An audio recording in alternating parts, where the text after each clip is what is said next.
الحمد لله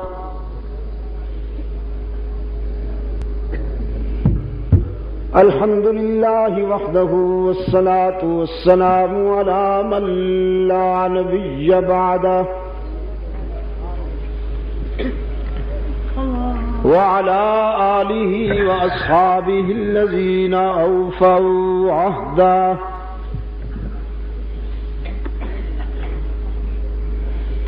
الذين هم مفاتيح الرحمة ومصابيح الغرر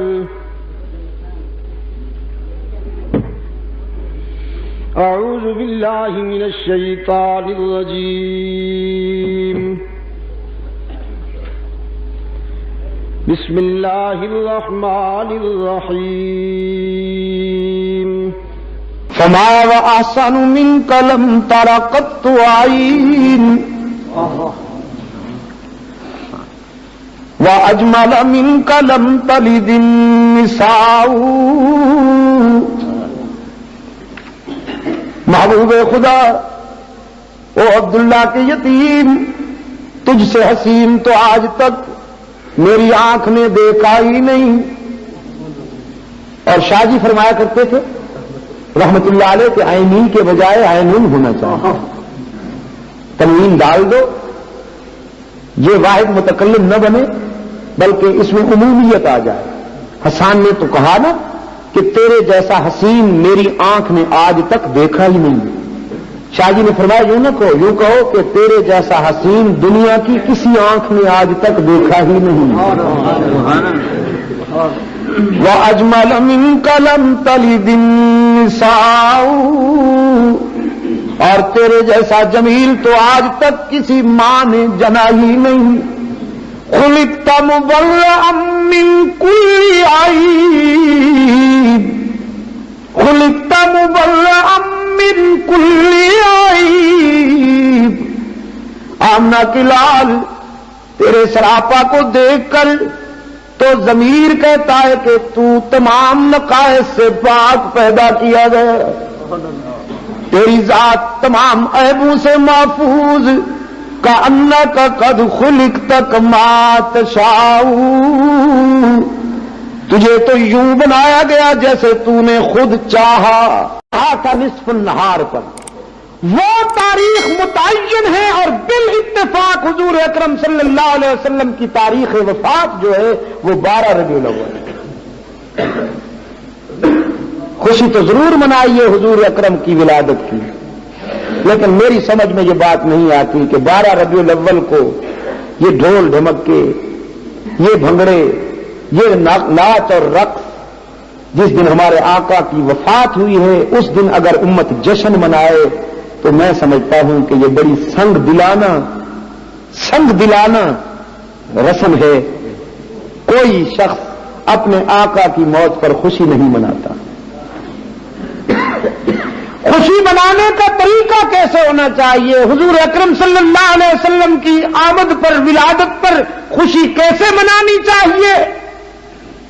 اس کے لیے میں آپ کو اگزامپل دیتا ہوں صحابہ کرام کے کردار کا کہ خوشی صدیق اکبر کی طرح منانی چاہیے، حضور کی ولادت کی خوشی فاروق اعظم کی طرح، عثمان ذو النورین کی طرح، سیدنا حضرت علی کی طرح، حسنین کریمین کی طرح، اور صحابہ کرام کا وہ عظیم لشکر جو اپنے استاد کامل کی تعلیمات کا شاہکار ہے، جس طرح انہوں نے خوشی منائی، اپنی پوری زندگی رسول اللہ کی غلامی میں وقف کر دی. بخدا ہم سب نے مر جانا ہے، اللہ کے حضور پیش ہونا ہے. موت سے پہلے آپ کو بتا دوں کہ حضور اکرم صلی اللہ علیہ وسلم کے میلاد کی خوشی میں کسی صحابی نے چراغا نہیں کیا، کسی صحابی نے بھنگڑا نہیں ناچا، الیاذ باللہ، رقص نہیں ہوا. انہوں نے میلاد کی خوشی یوں منائی کہ اپنے جذبات، اپنے احساسات اور اپنی زندگی کا ایک ایک زاویہ حضور کی غلامی اور اطاعت میں وقف کر دیا. اور ہم ناچے کودے بہت، لیکن زندگی اپنے جذبات کے مطابق گزاری، نفس امارہ کی اطاعت میں گزاری. نہ معلوم حشر میں ہم کس صف میں کھڑے ہوں گے. سید عالم صلی اللہ علیہ وسلم کی ولادت باسعادت ہوئی. سیدہ آمنہ فرماتی ہیں والد گرامی تو پہلے ہی دنیا چھوڑ چکے. جناب آمنہ بیوگی کا زمانہ گزار رہی ہے.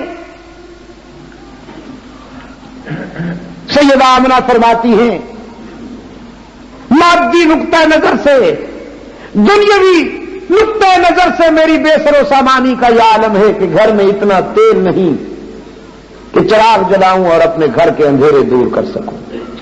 جس شب کو محبوب خدا پیدا ہو رہے ہیں فرماتی ہیں گھر میں اتنا تیل میسر نہیں کہ دیا جلاؤں اور اندھیرے دور کر سکوں. لیکن جب حضور پیدا ہوئے تو پھر کسی چراغ کی ضرورت نہ رہی. سبحان اللہ. پھر آمنہ فرماتی ہے کہ نظر وہاں چلی گئی جہاں امکان انسانی نے بھی ساتھ نہ دیا. حضور اکرم صلی اللہ علیہ وسلم کی بعثت. ہاں، یہاں میں اپنے عزیز نوجوانوں کے لیے بھی ایک بات کہتا جاؤں. جن کو لیمن بڑا غریب پرور نظر آتا ہے، جن کو چین کا ماؤ بڑا غریب پرور نظر آتا ہے،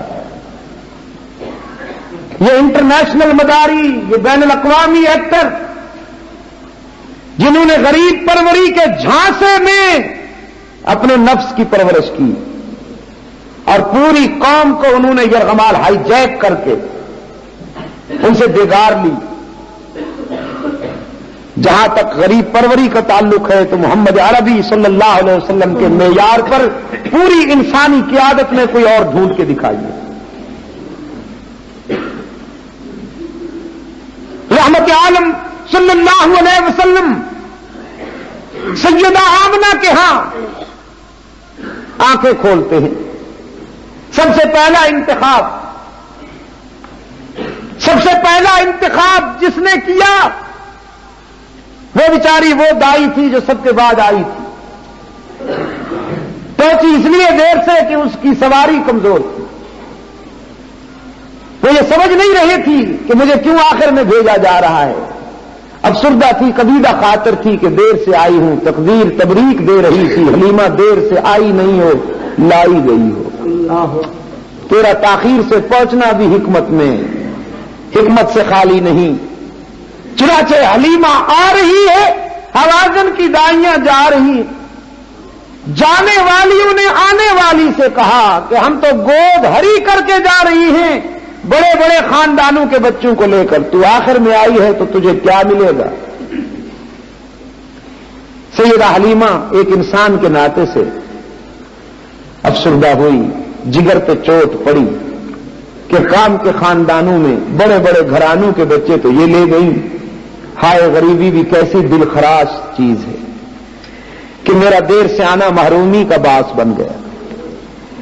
لیکن جب شہر میں پہنچتی ہے تو کسی نے بتایا ایک بچہ باقی ہے جسے دائیوں نے اس لیے شاید نہیں اٹھایا کہ اس کا باپ زندہ نہیں. تم دیکھ لو شاید تمہیں پسند آ جائے. حلیمہ لپک کے آئی حضرت آمنہ کے پاس. سیدہ آمنہ وقار اور اعتماد کے ساتھ تشریف فرما ہے. حلیمہ تو افسردہ ہو کے آئی تھی کہ یہ بیوہ کس قدر کبیدہ خاطر ہوگی جس کے بچے کو کسی دائی نے نہیں اٹھایا. قریب آ کے ہمدردی کے جذبات سے سیدہ آمنہ سے فرماتی ہیں بہن مجھے بہت دکھ پہنچا کہ تیرا لال کسی کو پسند نہیں آیا. آمنہ نے حلیمہ کے منہ پہ ہاتھ رکھ دیا. کیا کہہ رہی ہو؟ میرا لال کسی کو پسند نہیں آیا؟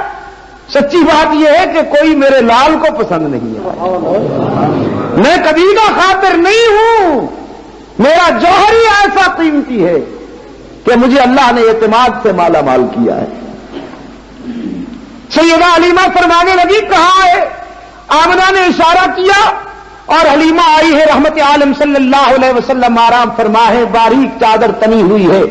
جناب حلیمہ فرماتی ہے میں نے دیکھا، بیہقی نے لکھا ہے کہ کپڑے کے سوراخوں سے حسن مصطفی چھن چھن کر حلیمہ کی آنکھوں سے ٹکرایا اور سیدہ حلیمہ نے جو ہی چادر ہٹائی تو ضمیر نے مبارکباد دی کہ حلیمہ گوہر مقصود مل گئے. وہ حسان کیا کہتے ہیں رضی اللہ تعالی عنہ، بارگاہ نبوت کے شاعر ہیں سیدنا حضرت حسان، حسن مصطفی کو منظوم کیا ہے انہوں نے. بہت کچھ لکھا گیا، شعراء کرام نے بہت لکھا ہے رسول اکرم صلی اللہ علیہ وسلم کی ذات اقدس کے متعلق، لیکن حسان کا تجزیہ بے مثال ہے.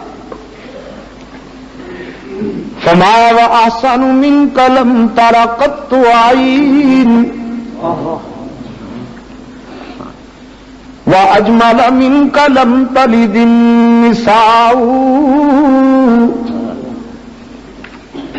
محبوب خدا، او عبداللہ کے یتیم، تجھ سے حسین تو آج تک میری آنکھ نے دیکھا ہی نہیں. اور شاہ جی فرمایا کرتے تھے رحمت اللہ علیہ کہ عینی کے بجائے عینون ہونا چاہیے، تنوین ڈال دو، یہ واحد متکلم نہ بنے بلکہ اس میں عمومیت آ جائے. حسان نے تو کہا نا کہ تیرے جیسا حسین میری آنکھ نے آج تک دیکھا ہی نہیں. شاہ جی نے فرمایا یوں نہ کہو، یوں کہو کہ تیرے جیسا حسین دنیا کی کسی آنکھ نے آج تک دیکھا ہی نہیں. وَأَجْمَلَ مِنْكَ لَمْ تَلِدِ النِّسَاءُ، اور تیرے جیسا جمیل تو آج تک کسی ماں نے جنا ہی نہیں. خُلِقْتَ مُبَرَّأً مِّن كُلِّ عَيْبٍ، خُلِقْتَ مُبَرَّأً مِّن كُلِّ عَيْبٍ. آمنہ کی لال تیرے سراپا کو دیکھ کر تو ضمیر کہتا ہے کہ تو تمام نقائص سے پاک پیدا کیا گیا، تیری ذات تمام عیبوں سے محفوظ. کأنک قد خلقت کما تشاء، تجھے تو یوں بنایا گیا جیسے تو نے خود چاہا. باقی ساری کائنات کو اللہ نے اپنی مرضی کے مطابق بنایا. جیسے اس نے چاہا آسمان کو بلند کر دیا، جیسے اس نے چاہا زمین کو پھیلا دیا، جیسے اس نے چاہا ستاروں کو تابانی دے دی، جیسے اس نے چاہا سورج کو درخشانی دے دی، جیسے اس نے چاہا چاند کو چاندنی دے دی، جیسے اس نے چاہا پھولوں کو مہک دے دی، جیسے اس نے چاہا راتوں کو اندھیرا دے دیا، صبح کو سویرا دے دیا، دریاؤں کو روانی دے دی، سمندروں کو موجیں بخش دی. جیسے اس نے چاہا ساری کائنات کو بنایا. لیکن محبوب خدا تجھے دیکھ کر یوں لگتا ہے کہ تجھے بناتے وقت خدا نے پوچھا محبوب تجھے کیسے بناؤں، تجھے کیسے سجاؤں. پھر تیرا ذوق لطیف جیسے کہتا گیا دستے جبلت، اسی طرح تیرے حسین نقش و نگار سنوارتا گیا. شاہ جی نے فارسی میں ایک نعت کہی ہے روایت رویش کا، فارسی سمجھیں گے حضرت آپ تو سمجھیں گے، میری قوم پڑھی لکھی ہے. فرماتے ہزار صبح بہار از نگاہ می چکدش. سید عطا اللہ شاہ بخاری، کہ میں نے ان پر ایک طالب علمی کے زمانے میں کتاب لکھی تھی نوائد رویش، اس میں یہ نعت بھی دی ہے. آپ بہت سے دیوان لے لیجئے اور رکھ دیجئے اس نعت کے مقابلے میں. اگر اللہ نے آپ کو فارسی کا فہم دیا ہے تو انشاءاللہ میرا دعویٰ ہے کہ اس کا مقابلہ کوئی کلام نہیں کر سکے گا. فرماتے ہیں ہزار صبح بہار از نگاہ می چکدش، جنوں ز سایہ زلف سیاہ می چکدش.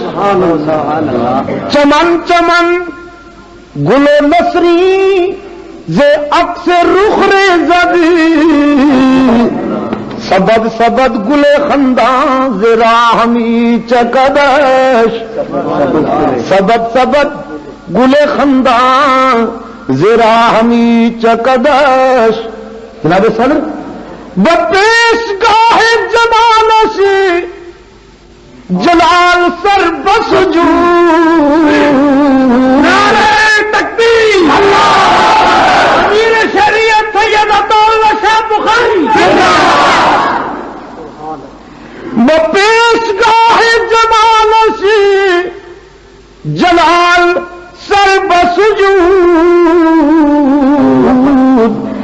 خنداؤ چ تبسم کے جاہمی چکدش چ خنداؤ چ تبسم کے جاہمی چکدش صدافتاب بزیر گلیم میرخشد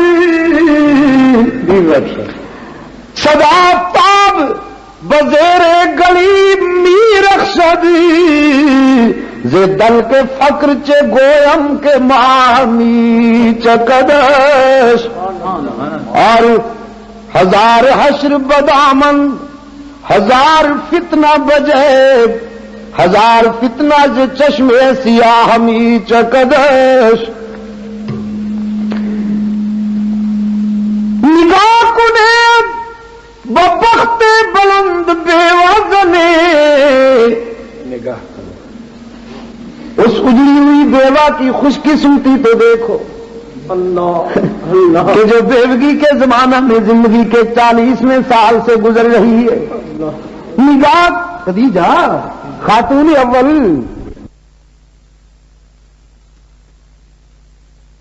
کچھ ماجرا گوید جزی کے اکثر ہر منہ گناہ می چکدش. آقا آئے ہیں جناب حلیمہ سید سرور کائنات صلی اللہ علیہ جی نہیں اب تو میری تقریر سنیں گے آپ تقریر سنیں گے آپ جی. اگر صدر کی توجہ ادھر ادھر ہو جائے تو باقیوں کا تو خدا حق ہے. میری صدارت کرنا یہ اردو میں بس حضرت اب تو ہو گیا. بعد میں آپ کو سنا دوں گا تقریر کے بعد آ جائیے گا. میری اچھا خاصا امتحان ہوتا ہے تو بہرحال جناب سیدہ حلیمہ نے آمنہ کے لال کو سینے سے لگا لیا اور سیدہ حلیمہ سے سیدہ آمنہ سے فرمایا بہن مجھے مبارکباد دو نا تیرے لال کو میری غریبی پسند آ گئی. میری غریبی پسند آ. محبت کا جذبہ تو دو طرفہ ہوتا ہے نا. رحمت عالم صلی اللہ علیہ وسلم کو سینے سے لگا کر گئی. باہر آئی شوہر سے کہا میں وہ لال لائی ہوں جو کسی نے نہیں اٹھایا اور اس کی ماں نے کہا تھا کوئی میرے لال کو پسند نہیں آیا. جب میں نے دیکھا تو میرے ضمیر نے بھی یہی کہا کہ ہاں ایسے بچوں کو پسند نہیں کیا جاتا, ایسے بچے تو خود پسند کیا کرتے ہیں. اب لائی ہوں اٹھا کے مگر اونٹنی کمزور ہے نا, سست رفتار ہے نا. آج تو میرے پاس عرب سماج کا وہ سرخ اونٹ ہوتا کہ اس پہ اپنے محبوب کو بٹھاتی وہ چٹکی میں لے جاتا. اور بیچاری کمزور اونٹنی حلیمہ کی یہ باتیں سن کر شاید زبان حال سے کہہ رہی ہو کہ حلیمہ تم نے میری ناتوانی دیکھی ہے, جس کو اٹھا کے لائی ہو اس کی برکتیں نہیں دیکھی. جب تو مجھ پہ سوار تھی تو میں قدم نہیں اٹھا سکتی تھی, اب جسے تو لے کے آئی ہے بٹھا تو صحیح, قدم وہاں رکھوں گی جہاں نظر پڑے گی. سرکار عالم صلی اللہ علیہ وسلم کو کلیجے سے لگا کر حلیمہ اونٹنی پر بیٹھی ہے اور اونٹنی ہوا سے باتیں کر رہی ہے. کئی گھنٹے پہلے چلا گیا تھا جو حوازن کی دائیوں کا قافلہ, حلیمہ کی اونٹنی نے اسے چند لمحوں میں پا لیا. دائیوں نے اپنے پیچھے گرد اڑاتی ہوئی ایک اونٹنی دیکھی, ایک دوسرے سے کہنے لگی کوئی لٹیرا تو نہیں آ گیا. فطرت مسکرانے لگی, لٹیرا نہیں آ گیا, دنیا فکر و نظر کے لیے سویرا آ گیا. حلیمہ قریب سے گزری تو وہ کہنے لگی حلیمہ یہ تو نے اونٹنی کہاں سے بدل لی, تیری اونٹنی تو بہت کمزور تھی. حلیمہ کہنے لگی پہچانو نا, اونٹنی نہیں بدلی, اس کی رنگت دیکھو, قد و قامت دیکھو, اس کے تمام حلیہ وہی ہے, سواری نہیں بدلی, سوار بدل گیا. مجھے اللہ نے وہ عطا کر دیا جو تمہارے مقدر میں نہیں تھا. حلیمہ گھر لائی ہے اور پھر غریبی سامنے آ گئی. سوچتی ہیں کیا کروں, دودھ گھر میں نہیں, بکریاں کمزور ہیں. جو بکری کبھی دودھ نہیں دیا کرتی تھی حلیمہ کی نظر پڑی تو اس کے تھنوں میں دودھ اتر آیا ہے. جلدی سے برتن اٹھایا, دودھ نکالنے بیٹھی. برتن ایک بھر گیا, دوسرا لائی, وہ بھر گیا, تیسرا بھر گیا, گھر کے سارے برتن بھر گئے, لیکن بکری کا دودھ ختم نہیں ہوتا. تقدیر نے پکارتے ہوئے کہا, حلیمہ آج جس نے تیرے گھر میں قدم رکھا ہے, تیرے گھر کے نہیں پورے شہر کے برتن ختم ہو سکتے ہیں, لیکن اس کی میزبانی میں خدا کا بھیجا ہوا دودھ ختم نہیں ہوگا. یہ نحوستیں مٹانے کے لیے آیا ہے صلی اللہ علیہ وسلم. یہ غربت کو ختم کرنے کے لیے آیا ہے, یہ بے سر و سامانی کا خاتمہ کرنے کے لیے آیا ہے. حلیمہ نے سرکار دو عالم صلی اللہ علیہ وسلم کی جبین چومی اور دودھ پلانے لگی. تو جس حصے سے حلیمہ کے دوسرا بچہ دودھ پیتا ہے اپنا, حلیمہ نے اس حصے میں جب رحمت عالم صلی اللہ علیہ وسلم کو دودھ پلانا چاہا تو آقا نے منہ پھیر لیا. ایک مرتبہ نہیں بلکہ رضائی مدت میں جب تک دودھ پیتے رہے کبھی اس حصے سے دودھ نہیں پیا جو حصہ دوسرے بھائی کے لیے وقت تھا. اس لیے کہ یہ تو حقوق کی بحالی کے لیے آیا تھا, حقوق چھیننے کے لیے تو نہیں آیا تھا. میرے عزیز دوستو, رات یہیں گزر جائے گی اگر انہی باتوں کو لے لوں. فضائل اور مناقب کا جہاں تک تعلق ہے تو میں پہلے عرض کر چکا ہوں, عمر نور چاہیے اسے بیان کرنے کے لیے. لیکن اب مجھے اجازت دیجیے کہ میں حضور اکرم کی نبوی سیرت کے پہلو پہ آ جاؤں. مجھے اجازت دیجیے کہ ہمارے لیے سب کچھ اسی میں ہے. یہ سن کر ہم سبحان اللہ بھی کہہ دیں گے, ہمارے دل میں بھی ظاہر ہے کہ بہار آ جائے گی, دل بھی ہمارا خوش ہو جائے گا. لیکن ہماری زندگی میں انقلاب کے لیے, تبدیلی کے لیے حضور اکرم صلی اللہ علیہ وسلم کی نبوی سیرت کا جو آغاز ہے وہ ہے ہماری عملی زندگی کا معیار. 40 سال گزارے ہیں میرے آقا نے, 40 سال گزارے ہیں, اور اب اللہ کی طرف سے حکم ہوا کہ محبوبم اپنی نبوت کا اعلان فرما دیجئے. سب سے پہلی وحی ہرا کی خلوتوں میں آئی ہے.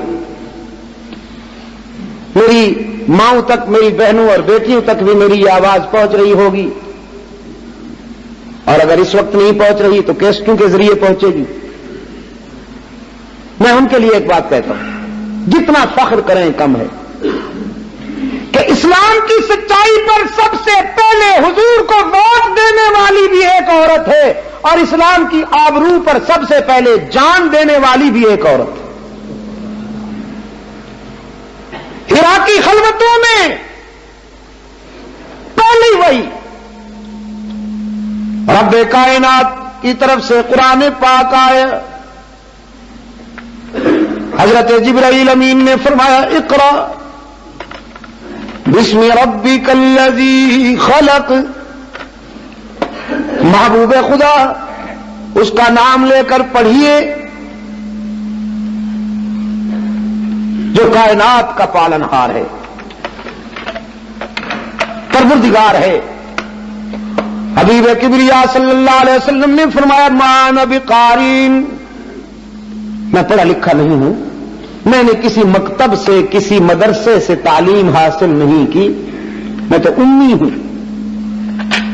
فطرت مسکرائی, عبداللہ کے یتیم آپ امی کہہ لیجیے اپنے آپ کو, لیکن تقدیر کا فیصلہ ہے کہ آپ نے ساری کائنات کا استاذ بننا ہے. آپ تو معلم ہے پوری انسانیت کے. جبرائیل امین نے سرکار دو عالم صلی اللہ علیہ وسلم کو بھینچا اور چھوڑ کر فرمایا, اقرا بسم ربک الذی خلق. آپ نے پھر فرمایا, ما انا بقارین. روح الامین نے پھر حضور اکرم صلی اللہ علیہ وسلم کا معانقہ فرمایا اور یہ عمل 3 مرتبہ ہوا. اور پھر رحمت عالم صلی اللہ علیہ وسلم نے پڑھنا شروع کر دیا, اقرا بسم ربک الذی خلق خلق الانسان من علق اقرا وربک الاکرم الذی علم بالقلم علم الانسان ما لم یعلم. آپ نے وحی کی اتباع تو کر لی, لیکن جو ہی گھر تشریف لائے ہیں جس میں اطہر پہ سنسنی، جس میں اطہر پہ وحی کا رعب، حضرت خدیجہ سے فرماتے ہیں خشیت علی نفسی، خدیجہ زملونی زملونی، مجھ پہ کمبل ڈال دو، دفرونی، مجھ پر چادر ڈال دو، مجھے تو اپنی جان کا فکر ہے۔ سیدہ خدیجہ فرماتی ہیں نہیں، لا یخزیک اللہ ابدا، کلا واللہ کلا واللہ، محبوب خدا اس کی جلالت کی قسم ہے کہ وہ آپ کو نقصان نہیں پہنچنے دے گا۔ دیکھیے نا کیسے تسلی کا انداز دیکھیے، فرماتی ہیں انک لتصل الرحم وتکسب المعدوم وتحمل الکل وتقری الضعیف وتعین علی نوائب الحق۔ 5 حضور اکرم صلی اللہ علیہ وسلم کے اخلاق کی 5 روشنیاں کہ آپ تو صلہ رحمی کرنے والے ہیں، جو آپ سے توڑتے ہیں آپ ان سے جوڑنے والے ہیں، آپ مہمان نواز ہیں، آپ کا دسترخوان ہمیشہ آباد رہتا ہے، آپ کمزوروں کے کام آنے والے ہیں، آپ گمشدہ چیزیں مالکوں تک لوٹانے والے ہیں، اور آپ سچائی کی باتوں میں سب سے آگے آگے ہیں۔ تو خدا آپ کو کیسے نقصان پہنچائے گا میرے محبوب، گھبرائیے نہیں۔ اہل نظر جناب صدر مجھے اجازت دیجیے، یہی ایک تجزیہ اور بھی کرتا جاؤں، مجھے بے قرار کر رہا ہے وہ تجزیہ۔ جناب خدیجہ رضی اللہ تعالی عنہا نے اپنے محبوب سے جو 5 چیزیں بتا کر تسلی دی، ایک وقت آئے جب سیدنا حضرت ابو بکر مکہ سے ہجرت کر کے جا رہے ہیں حبشہ کی طرف، تو ایک مشرک ملتا ہے ابن دغنہ، مکہ کا رئیس، جناب صدیق اکبر رضی اللہ تعالیٰ عنہ سے کہتا ہے کہاں جاتے ہو ابو بکر؟ حضرت ابو بکر فرماتے ہیں میرا رہنا مکے والوں کو گوارا نہیں، مکہ چھوڑ رہا ہوں، ہجرت کر رہا ہوں۔ ابن دغنہ کہتا ہے مثلک لا یخرج، یا ابا بکر تیرے جیسے لوگ اس قابل نہیں ہوتے کہ انہیں شہروں سے نکالا جائے، تو نکل جائے گا تو آبادی کیسے آبادی رہے گی؟ انک لتصل الرحم۔ ابن دغنہ وہی باتیں جو حضرت خدیجہ نے حضور سے کہی تھی، یہ مشرک حضرت صدیق اکبر کے متعلق کہتا ہے، اس کو کہتے ہیں فنا فی الرسول۔ صدیق اکبر رضی اللہ تعالی عنہ نے رسول اکرم صلی اللہ علیہ وسلم کے عشق و محبت میں اپنے آپ کو اس قدر فنا کر دیا کہ جو روشنی ادھر تھی وہی روشنی ادھر تھی۔ ابن دغنہ نے کہا انک لتصل الرحم وتقری الضعیف وتحمل الکل وتکسب المعدوم وتعین علی نوائب الحق۔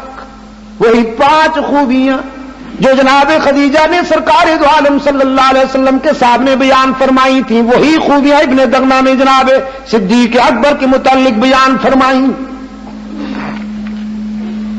اس لیے اہل نظر نے لکھا ہے کہ صدیق اکبر جو ہیں جمال نبوت کا عکس کامل ہے، جمال نبوت کا عکس کامل ہے، رازدار نبوت ہیں۔ جتنی عمر میرے آقا کی اتنی عمر صدیق اکبر کی۔ جس تاریخ کو رحمت عالم صلی اللہ علیہ وسلم نے وصال فرمایا، اسی تاریخ کو جناب صدیق اکبر نے دنیا چھوڑ دی۔ جہاں میرے آقا نے ڈیرے لگائے وہیں صدیق اکبر نے ڈیرے لگا لیے، اور حضور نے فرمایا حقذا نحشر یوم القیامہ، جس طرح ہم دنیا میں ایک دوسرے سے جدا نہیں ہوئے، حشر میں بھی اسی طرح اٹھیں گے۔ اور میں کہا کرتا ہوں جناب صدیق اکبر رضی اللہ تعالی عنہ کے مقام اور مرتبے کے پیش نظر کہ معین محمد، قرین محمد، امان محمد، امین محمد، یسار محمد، یمین محمد، سپردار مہر و نگین محمد، ابو بکر صدیق دین محمد۔ اور فتنہ انسی و کذاب مٹایا کس نے؟ جواب آنا چاہیے صدیق، صدیق۔ محبت کی لطافت سے معمور جواب آنا چاہیے، لیکن پرجوش، جیسے سچے بیٹے اپنے باپ کی یاد میں بولا کرتے ہیں۔ اس قدر پرجوش جواب آنا چاہیے کوہات کے روشن ضمیروں کہ صدیق اکبر کے دوستوں کے حوصلے بلند ہو جائیں اور صدیق کے دشمنوں کی ماں مر جائے. کہتے ہیں ابو بکر صدیق. ہاں ایک بات کہتا جاؤں اتحاد کی باتیں کرتے ہو, ضرور اتحاد ہونا چاہیے. آپ سمجھیں گے نہیں؟ اس لیے کہ مسلمانوں کا خدا ایک ہے, رسول ترتیب صحیح رکھنا, خدا ایک ہے, رسول ایک ہے, قرآن ایک ہے, آگے بھی چلنا ہوگا. ابو بکر ایک ہے, ہاں بیت اللہ بھی ایک ہے, ٹھیک ہے, خدا ایک ہے. جب خدا آ گئے تو بیت اللہ تو آ گئے. خدا ایک ہے, رسول ایک ہے, کتاب ایک ہے, صدیق ایک ہے, فاروق ایک ہے, عثمان ایک ہے, علی ایک ہے. صرف خدا, رسول اور کتاب اللہ ہی اسلام نہیں, ابو بکر بھی اسلام ہے, فاروق اعظم بھی اسلام ہے, عثمان ذو النورین بھی اسلام ہے. اگر کوئی ابو بکر, عمر, عثمان کے علاوہ اسلامی اخوت کے خواب دیکھتا ہے تو قیامت تک اس بنیاد پر اخوت قائم نہیں ہو سکے گی. اسلامی اخوت کے لیے اور اسلامی اتحاد کے لیے یہ ناگزیر ہے, یہ ضروری ہے کہ پہلے صدیق کی غلامی, فاروق اور عثمان کی غلامی کا دم بھرنا ہوگا, پھر اتحاد ہوگا. نعرہ تکبیر, نعرہ صحابہ, عظمت صحابہ, قیامت صحابہ. میں نے تو اس دن کہا یہ میری باتیں پھر بہت سے لوگوں کو برداشت نہیں ہوتی, پھر ان کا ٹمپریچر اپسیٹ ہو جاتا ہے, ان کی طبیعت خراب ہو جاتی ہے. لیکن میں اپنی عاقبت کو سنوارنے کے لیے یہ باتیں کہتا ہوں, کہتا رہوں گا. جب تک سانس آ جا رہا یہ کہتا رہوں گا کہ صدیق, عمر, عثمان و علی اسلام ہیں. ان کو اگر کوئی اسلام سے علیحدہ سمجھتا ہے تو اس کی بھول ہے. میں نے اس دن کہا, کہتا ہوں, میں نے کہا اتحاد اس کا نام ہے کہ اسٹیٹ بینک ہال میں ایک کانفرنس رکھو, اس میں بھی آتا ہوں, ادھر سے بھی